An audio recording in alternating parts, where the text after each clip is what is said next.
સમાચારોની શરૂઆત કરીએ મહત્વના સમાચારની સાથે તો મહત્વના જે સમાચાર સુરત અલથાણ શિવ રેસિડેન્સીમાં દિવાલ ધરાશયી મામલો સામે આવ્યો છે। ડ્રોન દ્વારા લેવાયેલા દ્રશ્યો સામે આવ્યા છે તો બિલ્ડિંગની બંને બાજુ ઊંડા ખોદકામ કરવામાં આવ્યા હતા। एक बाजू राजलक्ष्मी प्रोजेक्ट और बीजी बाजू श्लोका ग्रुप प्रोजेक्ट वच्चे शिव रेसिडेंसी है। पालिका कमिश्नर और मेयरे मोडी रात्रे स्थल मुलाकात लीधी हती। आप दृश्यों में जोई रह्या छो जे समग्र मामलो सामे आव्यो हतो।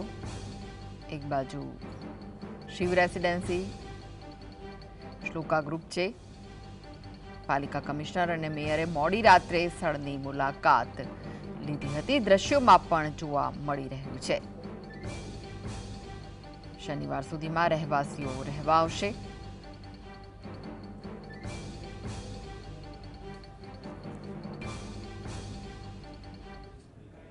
તો વધુ વિગતો માટે જોડાઈ ગયા છે સંવાદદાતા સાહિસ। સાહિસ, શું છે વધુ વિગતો આ સમગ્ર મામલે? બિલકુલ, તો શિવ રેસિડેન્સીની ઘટનાને લઈને અત્યારે સ્ટ્રક્ચર એન્જિનિયરની ટીમ જે SUNIT અત્યારે સ્થળ પર પહોંચી છે, નિરીક્ષણ કરવામાં આવી રહ્યું છે। આપણે દ્રશ્યો પણ બતાવવાનો પ્રયત્ન કરી રહ્યા છે કે હાલ અત્યારે સાહેબ અત્યારે ટીમ પહોંચી છે, શું કહેશો, કઈ રીતનું નિરીક્ષણ કરવામાં પણ સાહેબ જે ઘટના બની છે કઈ રીતની ટીમ તપાસ કરી રહી છે? ગઈકાલે બી રાત્રે 1 વાગ્યા સુધી હતા અને જે અમે પહેલા એડવાઇસ આપી પ્રમાણે કામ ચાલુ છે કે કઈ રીતની સ્ટ્રક્ચરની અત્યારે સ્ટેબિલિટી રિપોર્ટ જોવામાં આવી રહ્યું છે, કઈ રીતના દ્રશ્યો જોવા મળ્યા? એ વિશે ગહન છે એટલે દરેક વિષયના પેરામીટર તપાસીને ફાઇનલ અમારું જે રહેવાસીઓ અત્યારે બહાર રહી રહ્યા છે તો કેટલા સમય સુધી આવશે રિપોર્ટ? કેટલા સમય? હજી અમે ધીરે ધીરે માણસનું ઓબ્ઝર્વેશન કરીને પછી અમે બિલકુલ, જે અન્ય જે અધિકારી છે પણ આપણી જોડે ઉપસ્થિત છે, સાહેબ જે રીતના અત્યારે શું જાણવા મળ્યું છે?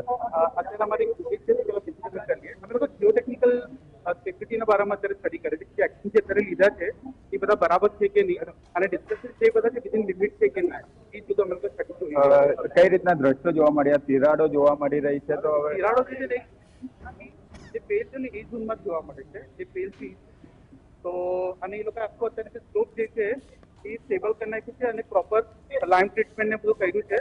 તો એના બેસિસ પર અત્યારે આમ જોવા પછી તો બધું સ્ટેબલ છે, પણ હજી ફ્યુચરમાં જે આનું કામ જ્યારે થશે તો એનું એક્શન શું લેવાશે એ હજી નિર્ણય હજી બાકી છે। કેટલા સમય સુધી આ રિપોર્ટ આવશે?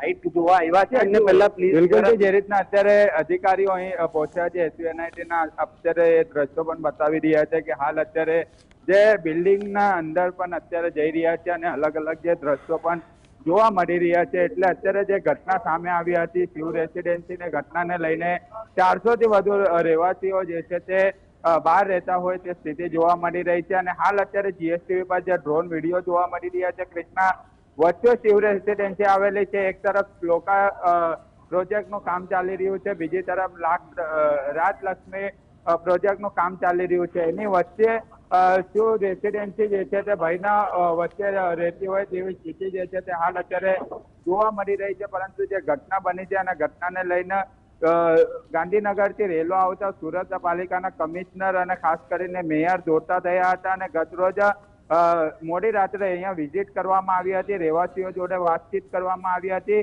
તમામ પ્રકારે અધિકારીઓને કડકમાં કડક સૂચના આપવામાં આવી છે। 2 અધિકારીઓને નોટિસ પણ જે છે તે આપવામાં આવી છે। જી સાઈસ, શિવ રેસિડેન્સીના રહીશોનું શું કહેવું છે હવે? બિલકુલ, જે રીતના ગતરોજ મોડી રાત્રે મેયર અને પાલિકા કમિશનર દ્વારા અહીં રહીશો જોડે વાતચીત કરવામાં આવી હતી, તેમને આશ્વાસન આપવામાં આવ્યું છે કે આવતીકાલે એટલે શનિવાર સુધીમાં તેમને રહેવા માટેનું તેમનું મકાન ફરી મળી જશે। બિલ્ડર દ્વારા તેમની વ્યવસ્થા બહાર હોટલમાં કરવામાં આવી છે તેવું અત્યારે પ્રાથમિક માહિતી સામે આવી રહી છે, પરંતુ રહીશોની અંદર ખૂબ જ આક્રોશ જોવા મળ્યો હતો, રસ્તા પર ઉતર્યા હતા, રોડ બંધ કરી દેવામાં આવ્યો હતો। ભારે વિરોધ વચ્ચે એક પણ નેતા કે કોઈ પણ ધારાસભ્ય સ્થળ પર ન જોવા મળ્યા હતા, પરંતુ સતત જે મીડિયામાં અહેવાલો બાદ આ રેલો જે છે તે ગાંધીનગર સુધી પહોંચ્યો હતો અને તાત્કાલિક ધોરણે 40 કલાક બાદ મેયર હોય કે પછી પાલિકા કમિશનર સ્થળ મુલાકાત માટે આવ્યા હતા। અત્યારે રહીશો કોઈ પણ અહીં બોલવા માટે તૈયાર નથી, કારણ કે અત્યારે રહીશો જે આશ્વાસન આપ્યું છે તેને લઈને અત્યારે તેમના આશ્વાસનને લઈને અત્યારે રહીશો શાંત જોવા મળી રહ્યા છે અને આવતીકાલે તેમને ફરીથી તેમના જે મકાન છે તે રહેવા માટે મળી જશે. જી જી આભાર સાહિસ સમગ્ર માહિતી આપવા